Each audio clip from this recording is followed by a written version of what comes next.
Terima kasih Anda masih bersama kami. Bagi Anda yang baru saja bergabung, kami hadirkan kembali 3 berita utama hari ini. 3 orang tewas akibat kebakaran gudang penyimpanan BBM ilegal di Kabupaten Muara Enim.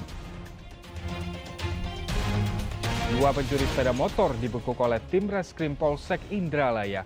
Komplotan ini juga kerap mencuri rel kereta api. Jelang perayaan Natal dan Tahun Baru, Bupati Ogan Komering Ulu menggelar sidak di sejumlah pasar pantau harga kebutuhan pokok.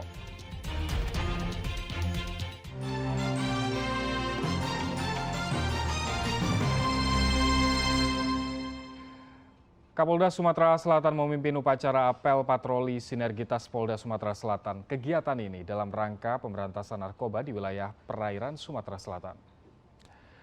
Apel gabungan berlangsung di lapangan parkir multipurpose Peti Kemas Bom Baru Kota Palembang. Apel diikuti anggota Polda Sumatera Selatan, Kanwil Direktorat Jenderal Bea dan Cukai Sumatera Bagian Timur, Badan Narkotika Nasional Provinsi Sumsel, dan TNI Angkatan Laut Palembang. Kegiatan ini juga untuk meningkatkan sinergitas antar instansi. Sinergitas yang dilakukan saat ini dalam rangka pemberantasan narkoba di wilayah perairan Sumatera Selatan, termasuk jika gangguan keamanan dan ketertiban masyarakat di perairan seperti senjata api, bahan peledak, dan komoditas yang diatur pabean. Patroli akan dilakukan di Sumatera Selatan, kawasan Sungai Musi hingga ke Sungsang. Kerja sendiri, kita harus ada sinergi. Kita harus memperkuat. Kalau dibilang misalnya Direktorat Narkoba atau BNN berhasil menggagalkan penyeludupan narkoba, misalnya 1 kilo, 2 kilo, apakah kita itu yakin berhenti? Mungkin yang bocor lebih banyak lagi. 2 kilo kita tangkap, yang lolos, yang tidak tertangkap mungkin jauh lebih banyak daripada itu. Nah, harapannya dengan sinergisitas ini, kita akan lebih efektif lagi. Terutama yang paling efektif adalah teman-teman dari Pokdar Kamtipmas. Jelang perayaan Natal dan Tahun Baru, Bupati Ogan Komering Ulu menggelar sidak di sejumlah pasar di Kota Batu Raja, Kabupaten Ogan Komering Ulu. Sidak dilakukan guna memantau ketersediaan dan stabilisasi harga kebutuhan pokok. Bupati Ogan Komering Ulu bersama unsur Forkopimda Kabupaten Ogan Komering Ulu menggelar sidak di sejumlah pasar tradisional di Kabupaten Ogan Komering Ulu. Kedatangan rombongan untuk memantau harga kebutuhan pokok yang dijual pedagang. Pemantauan dilakukan di 2 pasar, yaitu Pasar Lama dan Pasar Baru Kota Batu Raja. Meski ada beberapa komoditi yang mengalami kenaikan harga, namun masih terbilang wajar. Pemerintah memastikan tidak akan terjadi lonjakan harga kebutuhan pokok yang signifikan menjelang perayaan Natal dan Tahun Baru. Kami juga nanti akan melakukan intervensi apabila ditemukan nanti lonjakan harga yang terlalu tinggi. Kami akan melakukan operasi pasar bersama-sama teman Bulog dan OPD terkait lainnya. Iya kan? Sapi tadi ada telur, tapi telur ada yang turun Pak Ketua. Dari yang 30 sekarang ada 28 telur tadi. Terus ada juga tadi beras ada kenaikan, ayam ada kenaikan sekitar 2 sampai 3 ribu. Tapi rata-rata yang lainnya flat aja, tidak ada kenaikan yang sangat tinggi. Kita tidak menemukan kelangkaan, stok ada, walaupun ada kenaikan. Jadi insya Allah aman stok kita sampai menjelang Natal dan Tahun Baru ini. Pemerintah Kabupaten Ogan Komering Ulu akan terus memantau pergerakan harga kebutuhan pokok di Kabupaten Ogan Komering Ulu. Pemerintah memastikan jika nantinya terjadi kenaikan harga yang melampaui batas wajar, maka langkah antisipasi akan segera diambil, seperti melakukan operasi pasar bersama Bulog terhadap bahan pokok yang terdampak. Dedi Ruansyah melaporkan dari Kabupaten Ogan Komering Ulu. Panen jagung di Kelurahan Sekarjaya, Kabupaten Ogan Komering Ulu diklaim sukses karena 1 hektar lahan menghasilkan 9 ton jagung. Selain produksinya melimpah, jagung yang dihasilkan pun memiliki kualitas cukup baik. Keberhasilan panen ini memacu pemerintah Kabupaten Ogan Komering Ulu berencana menyiapkan lahan lebih luas agar produksi jagung meningkat. Panen raya jagung digelar Forum Komunikasi Pimpinan Daerah atau Forkopimda Ogan Komering Ulu bersama petani di Kelurahan Sekarjaya, Kecamatan Batu Raja Timur. Panen perdana ini di atas lahan dempot percontohan seluas 1,5 hektar. Panen juga diklaim sukses karena 1 hektar lahan menghasilkan 9 ton jagung. Tidak hanya produksinya melimpah, jagung yang dihasilkan pun memiliki kualitas cukup baik. Bibit jagung yang digunakan petani adalah jenis Biota 18 yang menguntungkan petani karena ukuran tongkolnya besar. Bahkan bibit Biota 18 dapat ditanam saat musim kemarau. Kami mencoba berkolaborasi dengan teman-teman dari Biota dan ternyata hasilnya alhamdulillah 1 hektar itu bisa mencapai 9 ton lebih. Padahal rata-rata nasional cuma 6,7 ton. Kemarin kita di Lengkiti juga melakukan panen perdana tapi tidak mencapai 9. Angkanya antara 7 sampai 8 ton. Ini 9 ton lebih. Jadi ini capaian yang luar biasa dan mudah-mudahan ini bisa menjadi trigger bagi petani lainnya bahwa kita sudah punya benih dan treatment yang benar untuk menanam jagung ini. Keberhasilan panen ini memacu pemerintah Kabupaten Ogan Komering Ulu berencana menyiapkan lahan lebih luas agar produksi jagung meningkat sehingga kesejahteraan petani bertambah dan membantu ketahanan pangan di Ogan Komering Ulu.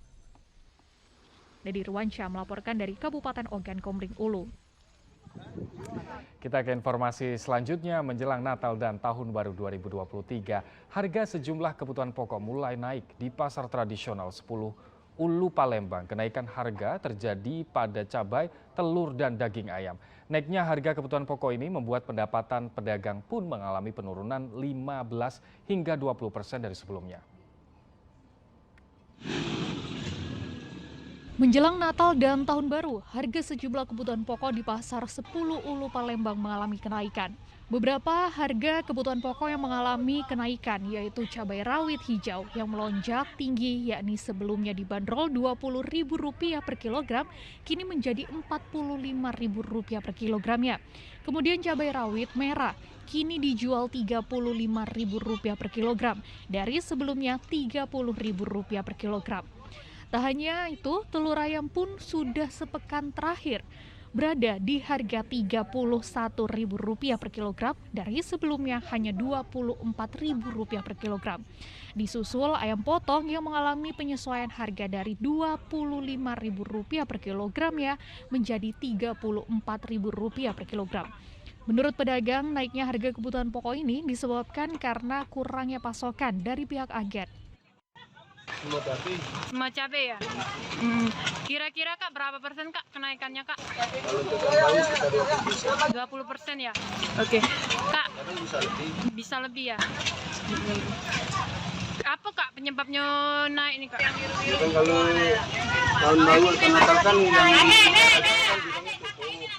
jadi semua petani kan panen.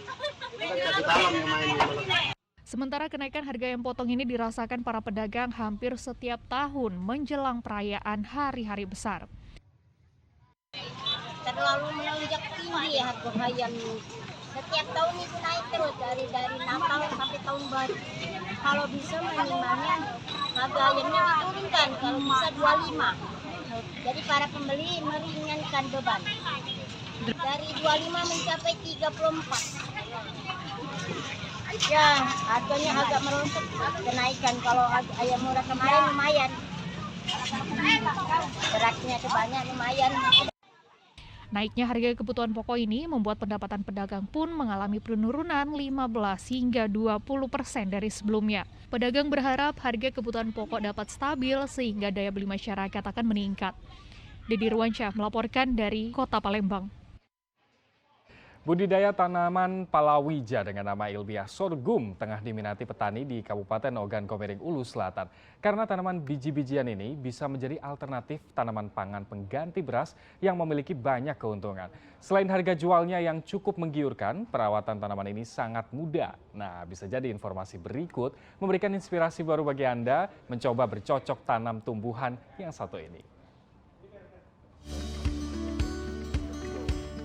Bahagia dan gembira sedang dirasakan para petani di Desa Sukajaya, Kecamatan Buairawan, Kabupaten Ogan Komering Ulu Selatan. Betapa tidak, panen perdana biji sorghum di desa ini terbilang cukup lumayan, 5 hingga 7 ton per hektarnya. Tanaman palawija atau sorghum nampaknya akan menjadi primadona baru bagi petani di Kabupaten Oku Selatan. Sebab selain memiliki banyak keuntungan, tanaman sorghum juga cukup mudah untuk dirawat dan harga produksi relatif kecil. kemarin kan ditanam jagung. Ini nyoba sorghum baru pertama ini. Itu gimana proses perawatannya, mudah atau gimana, Bu? Gampang sekali perawatannya. Ditugal, terus nyemprot sekali, pupuk sedikit. Pupuknya cuma sedikit. Panen pun gampang. Gampang. Itu berapa hektar Ibu tanam? Ini seluruh tanahnya 2,5 hektar, tapi nggak sampai 2,5 hektar. Untuk wilayah Biji buah sorghum dapat dijual dengan harga Rp2.500 per kilogram. Sedang batang sorghum juga memiliki nilai jual Rp200 per kilonya. Ini merupakan pertama kali petani di Kabupaten Oku Selatan memanen sorghum dengan lahan terbesar. Bahwa untuk Oku Selatan ini alhamdulillah kita sudah di tahap 1 atau batch 1 ini dalam 4 kelompok sudah 17 hektar. 17 lahan yang sudah kita garap, dan ini panen perdana yang lahan terbesar. Walaupun ada rekan-rekan kita sudah pernah panen, cuman kita lah yang perdana yang terbesar. Tanaman sorghum sendiri merupakan tanaman alternatif karbohidrat yang memiliki gizi baik dan mengandung serat serta protein yang cukup tinggi. Selain itu, sorghum tidak mengandung gluten sehingga sangat baik untuk kesehatan. Pemerintah Kabupaten Ogan Komering Ulu Selatan telah menyiapkan lahan seluas 250 hektar area dan berencana akan membuat pabrik pengolahan khusus tanaman sorghum di tahun 2023 mendatang. Didi Irwansyah melaporkan dari Kabupaten Ogan Komering Ulu Selatan. Ya, memasuki musim libur Natal dan Tahun Baru, apakah Anda sudah punya tempat pilihan untuk dikunjungi? Nah, saya akan beri rekomendasi tempat yang asik nih bagi anak-anak ataupun orang dewasa. Namanya Bird Park atau Taman Burung di Kota Palembang. Di tempat ini, pengunjung dapat menikmati suasana alam dan mendengar kicauan merdu suara ribuan burung dari berbagai spesies yang ada di tanah air.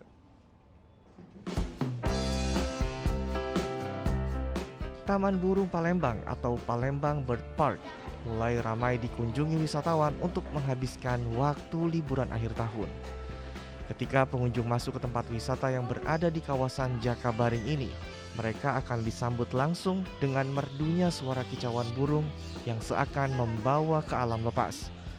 Pengunjung tidak hanya dapat melihat burung-burung yang ada di dalam sangkar saja, namun mereka juga dapat masuk ke dalam sangkar dan berinteraksi langsung dengan burung-burung yang ada di sana. Taman seluas 5 hektar ini memiliki koleksi 3.000 ekor burung dari berbagai spesies yang ada di tanah air. Ada 4 zona yang dapat dikunjungi di taman ini, yaitu mulai zona burung parkit, zona burung nuri, zona unggas air, sampai zona burung kicau. Wisata taman burung ini sangat cocok untuk mengenalkan wisata edukasi satwa kepada anak-anak. Apalagi burung-burung yang jinak ini dapat diajak berinteraksi dan berfoto bersama sehingga menambah keseruan pengunjung. Dari sekian banyak ini, tempat ini sih yang seru. Ya, bisa lihat burungnya secara langsung, bisa pegang burungnya secara langsung. Kesini ya cara dengan keluarga, bersama family, kan anak-anak kan udah mulai libur sekolah, jadi kita jalan-jalan sekalian refreshing gitu. Ibu dari mana? Kita dari Kenten. Memang sengaja ngajak anak-anak biar sekalian belajar juga gitu kan, mengenal alam ya Pak ya, sama hewan-hewan di situ. Pihak pengelola sendiri mengaku selama musim libur sekolah, kunjungan wisata ke tempat ini mengalami peningkatan hingga 15% dibanding hari biasa. Kalau sekarang lumayan, setiap hari itu adalah sedikit. Iya. Kalau di sini sendiri berapa, apa aja yang ada di sini? Yang ada di sini tuh yang pastinya ya burung. Adalah hewan pendamping itu kayak walabi, kuda, rusa, itu aja. Ada iguana ya? Ada iguana ya, iguana. Untuk tiket masuk ditentukan seharga Rp50.000 saja. Anda sudah dapat melihat semua berbagai macam koleksi hewan yang ada di tempat ini. Tak hanya burung, di taman ini kita bisa jumpai hewan lain seperti iguana, ular sanca, rusa, kuda, dan beberapa jenis primata lainnya. Didi Irwansyah melaporkan dari Kota Palembang. Informasi tadi mengakhiri berita Palembang hari ini. Saya Ilham Ardiansyah, terima kasih atas perhatian dan kebersamaan Anda. Selamat beraktivitas dan sampai jumpa.